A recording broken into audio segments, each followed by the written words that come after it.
dos entrevistas en el programa de hoy, así que nos saltamos la sección de lo más importante porque está el ex ministro de Energía, Diego Pardo, acá en el estudio. Diego, muchísimas gracias por la gentileza de estar acá. Buenos días. Buenos días, muchas gracias por la invitación.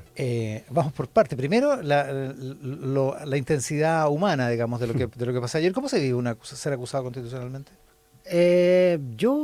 Siempre es duro, especialmente para la familia, para los niños más chicos que les cuesta entender de alguna manera las dimensiones de lo que está y por qué algunas críticas son tan duras respecto de alguien que quieren.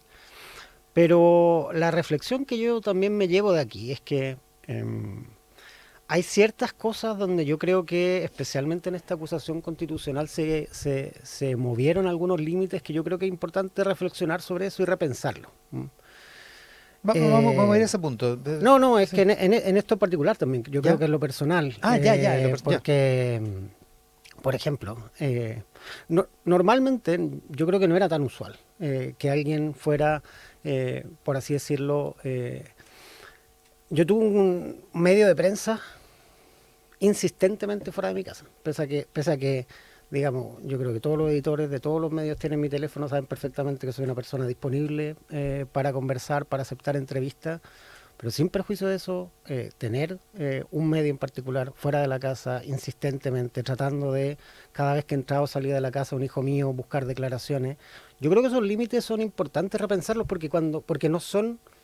Yo soy muy respetuoso de los medios de comunicación y creo que cumplen una labor esencial. Pero cuando la búsqueda de información no es genuina, sino que se parece más bien como un hostigamiento de alguien que yo creo que piensa distinto nomás, creo que ese tipo de cosas es importante reflexionarlas. Obviamente ellos tenían su derecho de hacerlo, no hicieron nada ilegal, pero yo diría que fue algo que estuvo en el borde del hostigamiento. Me dicen que, esto nada que ver con lo que me está contestando, pero me dicen que Yana Proboste cambió el voto de la segunda Efectivamente, votación. eso era lo que fue 22-20. 22-20. Sí. Sí, porque ella se equivocó pero que rechazó el segundo capítulo de la acusación también, digamos, pero el primero también lo había rechazado. Dicho eso, usted se emocionó ayer, recordó a su padre. Cuente un poco del caso. Su papá era profesor de la Chile. Sí, nosotros somos una familia de exiliados, salimos de Chile durante la dictadura. Mi papá nunca volvió a Chile, murió en el 88 y él era profesor de la Universidad de Chile en Valparaíso, digamos, en la sede de Valparaíso. Y bueno, él fue exonerado y nunca tuvo, por cierto, lo que yo decía ayer, trataba de compartir una reflexión. Obviamente me emocioné en el proceso, no sé qué tan claro me habrá salido, pero él nunca tuvo la oportunidad de alguna manera, tratar de dialogar con sus adversarios políticos. Él fue exonerado por razones políticas y tratar de presentar de alguna manera un caso que permitiera convencer a alguien que piensa distinto sobre la justicia de una causa, que yo creo que es un poco lo que ayer pasó. Hay distintos, y yo lo valoro mucho, senadores especialmente senadores de oposición y senadoras de oposición, que después de que se les da la posibilidad, o sea, que el sistema institucionalmente te permite la posibilidad de alguien que piensa distinto a ti, presentarle el caso, presentarle la evidencia y por lo tanto persuadirlo. Yo creo que eso, lo que yo trataba de decir ayer, es que hay un valor sobre todo, especialmente en una institución que ha derivado hacia mal, como las acusaciones constitucionales. Creo que lo que pasó ayer, al menos lo que yo trataba de mostrar, es que también muestra que cierto optimismo hacia nuestras prácticas institucionales hacia futuro, y que cuando nos damos el tiempo de mirar la evidencia, escucharnos los unos a los otros, es posible construir puentes y tratar de abordar la solución de los problemas. Por eso, y también traté de ser muy claro ayer, la crítica política es algo que es perfectamente admisible. En una democracia la crítica política es algo que la fortalece. Y en ese sentido yo también me llevo la parte de la crítica política que se hicieron, las partes sobre todo las que se hicieron con respeto, porque hubo algunas que eran directamente falsas o derechamente con apelativos que yo creo que no corresponden al marco institucional en que está ocurriendo. me las llevo con humildad y entendiendo que esas críticas políticas cuando son de alguna manera constructivas, cuando son dadas en un espacio de respeto, también hacen más fuerte a nuestra democracia. Tener la capacidad de conversar en democracia es algo que me parece súper importante y que me parece súper importante que lo recordemos especialmente en una campaña presidencial. Em, Quiero volver al tema de la crítica política y del periodo de campaña, pero antes de eso, usted, y su abogado también, dice, en esta acusación constitucional había hechos falsos. ¿Qué hechos eran falsos en los capítulos acusatorios? Bueno, todo el segundo capítulo estaba construido sobre la verdad sobre hechos falsos. Por eso, ¿qué era lo falso? El segundo capítulo es el de la Sí, valorización de activos de Tanselec, ¿no? el segundo, para sintetizarlo de alguna manera, el segundo capítulo lo que planteaba era que que había habido una autodenuncia, que esa autodenuncia había sido hace un año y que durante ese año no se había hecho nada más que ocultar información. Esa era un poco la síntesis de ese capítulo. Lo primero que era falso es que hubiera habido una autodenuncia, porque no hubo una autodenuncia, no solo porque el procedimiento de la autodenuncia no existe en esta materia, sino porque en aquellos casos en aquellas otras partes de nuestra regulación donde hay autodenuncias, hasta tienen que cumplir ciertos requisitos formales. Tú tienes que acompañar antecedentes en libre competencia, digamos, en el mundo del mercado financiero. Tú tienes que acompañar antecedentes mínimos que te permitan dimensionar qué es lo que tú estás denunciando. En este caso fue digamos, una reunión donde se plantea la existencia de este problema sin dimensionarlo todavía, ¿no? Para tener una primera aproximación hubo que empezar una serie de procedimientos administrativos, 3 procedimientos administrativos, y cerca de 4 o 5 meses después es cuando recién hay una primera aproximación preliminar del tamaño de este problema y por lo tanto del impacto tarifario. Entonces, la cronología sobre la cual estaba construida ese capítulo de la acusación era falsa. También era falso que no se hubiera hecho nada, porque como te decía, se hicieron 3 procedimientos administrativos, uno dirigido a evaluar la posibilidad de una sanción muy grave además que contempla la ley eléctrica para estos casos, otro procedimiento administrativo destinado a verificar si es que había otras transmisoras en la misma situación y por lo tanto había que abordar esto o descartar un problema De manera más sistémico. sistémica, claro. Y finalmente el último procedimiento, que es quizá el que ha recibido más atención, que era el que buscaba encontrar un monto que se permitiera adelantar la devolución. Claro, es el de la famosa consultoría, digamos, ¿no? Que no se puede hacer. No, ese es el primero. El primero es el que necesitaba una auditoría del Coordinador Eléctrico Nacional.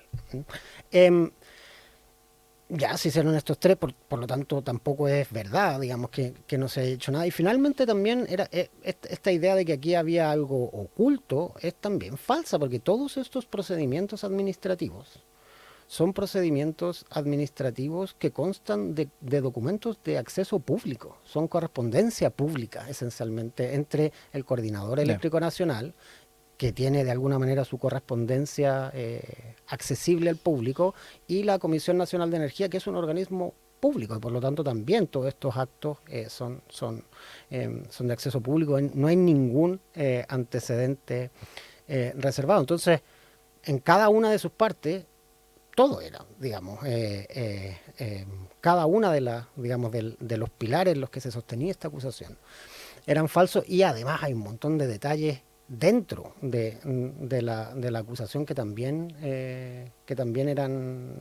tenían este carácter, más allá de que eso ya entra de alguna manera en la anécdota, este viaje a China, del cual supuestamente se plantean ni siquiera acusaciones, sino como preguntas, que eso es otra de las cosas raras de esta acusación, que no planteaba hechos, sino que planteaba más bien inquietudes. Yo creo que tiene que ver más bien con el apuro con el que se redacta. Ese fue un viaje que fue un viaje oficial, pero que además desde el diseño fue pensado como un viaje de Estado que hace digamos un gobierno saliente. Digamos en marzo de este año, por lo tanto era un gobierno que le quedaba un poquito menos de un año en su gestión, y por lo tanto al cual se invitó y fueron una bancada de diputados de gobierno y de oposición. O sea, al viaje y a cada una de las reuniones eh, me acompañó el presidente de la Comisión de Energía de la Cámara de Diputados, Marco Antonio Zulastay. Él estuvo en cada una de las reuniones y en cada una de las instancias del viaje. Entonces, si los diputados acusadores en verdad hubieran tenido una duda sobre lo que ahí ocurría, bueno, bastaba que se dieran vuelta y le preguntaran a su compañero de bancada.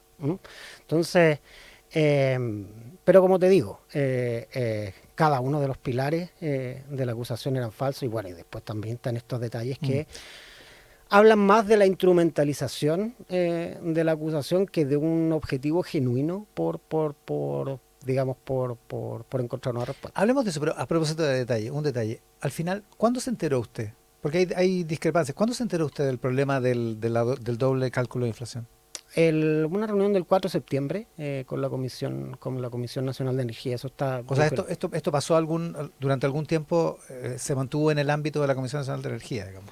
Eso entiendo yo. Entre mayo y septiembre, por lo que se entiende. Eso entiendo yo, claro, a la luz de los antecedentes que han salido ahora. Pero usted personalmente se enteró en septiembre, a principios de septiembre. Sí, solo a principios de septiembre. Y efectivamente lo que ha surgido es que antes de eso también dentro de la Comisión Nacional de Energía hubo reuniones y búsqueda de información, pero yo de eso era algo que solo me entero una vez que ya estoy fuera del cargo. Y volvamos al otro punto, a un punto más general y más político también. Esto que dice usted, esto es una institución, una herramienta que ha derivado para mal, como la acusación constitucional. ¿Cuánto de esa caja de Pandora, que ahora lo afectó, no la abrió su propio sector político en el periodo presidencial pasado? No, o sea, obviamente ahí hay una reflexión que yo soy militante del Frente Amplio y en el Frente Amplio se está haciendo y tenemos que seguir haciendo. Obviamente hubo una contribución a eso y yo creo que el senador Latorre lo dijo ayer, digamos. Ahora, cuando uno entra en estas dinámicas, yo creo que es bien importante el Sergio Verdugo, un profesor que vive en el extranjero, pero que es un profesor que yo creo que nadie podría pensar que digamos, es cercano al gobierno. Él es una persona más bien conservadora, que de hecho participó en iniciativas del gobierno anterior. Hablaba ayer de esta idea de un botón nuclear y de que la acusación es un botón nuclear que debe generar disuasión recíproca. Cuando uno entra en esta dinámica de sobreusar o de mal usar un mecanismo, el primero que da el paso de desescalamiento creo que es importante. Y por eso yo creo que es muy valioso lo que hicieron algunos senadores de oposición ayer, porque dieron un primer paso hacia el desescalamiento. Los siguientes pasos hacia el desescalamiento, por cierto, le corresponden también una parte de ellos a mi sector, y es una reflexión que yo creo que tenemos que hacer. Pero, ¿puedo hacer un matiz?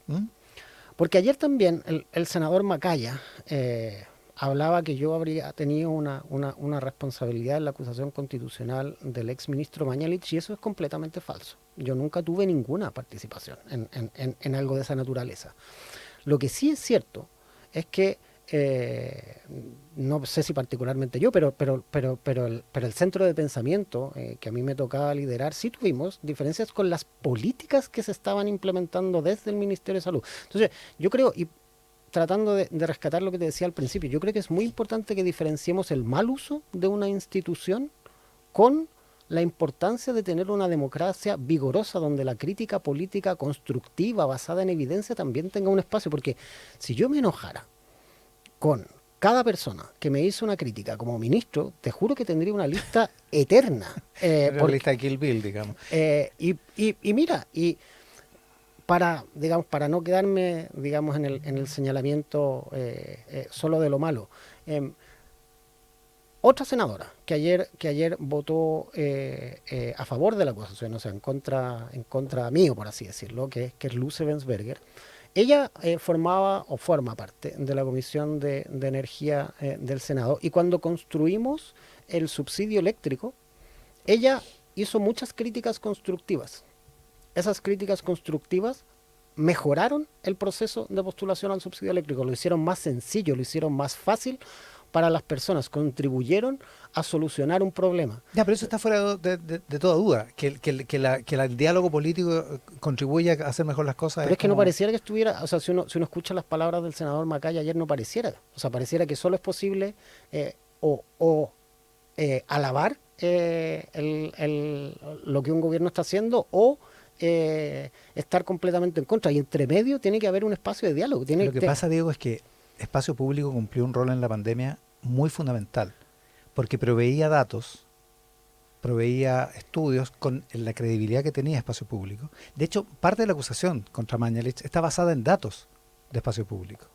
Y fue una acusación bien brutal, cuando Mañalich tampoco, igual que usted, ya no era ministro, y por datos y por cosas que, por un tono también, del que nunca se han hecho cargo realmente. Y me parece, ni en el Espacio Público, ni en el oficialismo. Está muy bien, o sea, y yo creo que fuera de un contexto de una acusación constitucional, alguien quiera pedir autocrítica respecto de aquello y del tipo de debate que hubo en su momento, me parece completamente legítimo, pero no instrumentalicemos una institución como la acusación constitucional para poder decirnos públicamente las cosas en las que estamos de acuerdo y en desacuerdo.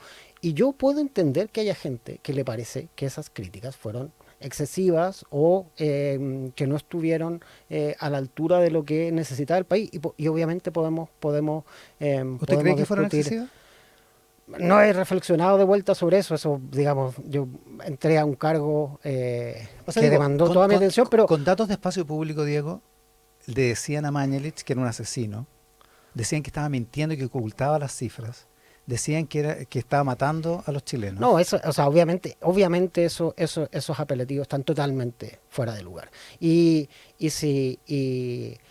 Pero sí también quiero decir que las críticas, cuando se hicieron, fueron críticas que en todo momento eran constructivas y basadas en evidencia y transparentes sobre la base de lo que estaba proponiendo. Si con esos antecedentes otras personas hicieron una cosa distinta, bueno, yo creo que eso es parte también de quizá la reflexión que tiene que hacer uno sobre cómo también contribuir a que eso se evite. Sí, y en eso entiendo lo que tú me estás diciendo y también entiendo el enojo que hay en otra parte del sector, y yo creo que ahora que a mí me toca volver de alguna manera al mundo académico y más bien a un espacio distinto, eso es parte de las cosas que yo creo que toca reflexionar, como también, si bien en su momento esas críticas se hicieron siempre de una manera constructiva y tratando de poner la evidencia por delante, como también uno intenta contribuir a que también el debate se mantenga en términos razonables donde la gente se pueda escuchar, porque por cierto, cuando te están insultando y te están diciendo asesino, que mataste a alguien, es imposible la conversación, y por lo tanto, y cuando es imposible la conversación, es imposible que la política solucione problemas, porque para que la política pueda solucionar problemas, entonces es necesario llegar a acuerdos, tender puentes. Más aún en tiempos de crisis como la pandemia. Sí, por cierto. Dicho eso, supongo que empatiza con lo que le pasó a Mañalich en ese sentido, digamos. O sea, ahora entiende mejor lo que le pasó a Mañalich. Por supuesto que sí, y al revés, creo que si contribuimos a que esos insultos se produjeran, lo que corresponde es pedir disculpas. Yo nunca he estado en persona con el ex ministro, y si alguna vez lo estoy, se lo plantearé. Pero sí, lo que quiero dejar muy claro es que personalmente nunca participé ni institucionalmente en esa acusación constitucional. Entonces, más bien la invitación, diría yo, que nos deja esta acusación es aprovecharlo como una etapa, como una forma de desescalamiento y de tratar de que nuestra comunidad política empuje hacia el diálogo y hacia la capacidad de llegar a acuerdos. En energía esto es fundamental. Yo varias veces he tratado de graficarlo con el caso de los medidores inteligentes. Los medidores inteligentes era una política que le tocó implementar a Susana Jiménez, que uno puede tener observaciones, críticas respecto a la manera en que se comunicó, cómo se trató de implementar, Pero la tensión que generó a nivel político y la disputa política a propósito de los medidores inteligentes hizo que finalmente hoy día no tengamos medidores inteligentes. Y era una política pública correcta. Y era una política pública correcta. Hoy día no tenemos medidores inteligentes, nuestros sistemas eléctricos están peor, y lo que es, yo diría, más grave. Al final lo que terminó ocurriendo, y hay estudios de opinión que lo muestran, es que hay una percepción de que los medidores inteligentes o generan cobros abusivos o, digamos, no son confiables. O sea, la confianza pública en esa política se erosionó de manera, no sé si definitiva, porque es algo que hay que encontrar una manera de resolver, pero haciendo mucho más difícil incluso resolver un problema. Creo que tanto ese evento como este tiene que llamarnos la atención hacia la importancia de que más bien los problemas de las personas se construyen sobre la base del diálogo, construyendo puentes con los que piensan distinto. ¿Cuánto de esa reflexión, lo último, la ha hecho su propio sector, digamos? El tema de los medidores inteligentes, ya que usted lo cita, es un antecedente de todo lo que pasó después, en el estallido, en la pandemia, y que tuvo un tono catastrófico de parte de la izquierda, digamos. O sea, yo creo que esa es la reflexión que hay que hacer. A mí, en particular, en el tema de los medidores inteligentes, y la gente puede revisarlo, digamos, yo fui a varios medios de comunicación tratando de defender la política. No digo que usted, pero usted sabe lo que pasó en la política. Sí. Y en eso quizá también yo era menos activo, digamos, políticamente en esa época. Creo que también quizás me toca un rol ahora de tratar de acompañar el sector hacia mayores instancias de diálogo, colaboración, y conseguir finalmente enfocarnos en resolver los problemas de las personas, que es para lo que yo creo que todos estamos en esto. Diego Pardo, ex ministro de Energía, y que va a poder seguir haciendo clases en la Universidad de Chile, que era su principal objetivo tras la acusación constitucional, esta mañana aquí en Mesa Central. Diego, muchas gracias por la gentileza. Muchas gracias. La pausa, estamos de vuelta, venimos con Pablo Longueira, al regreso de otra pausa.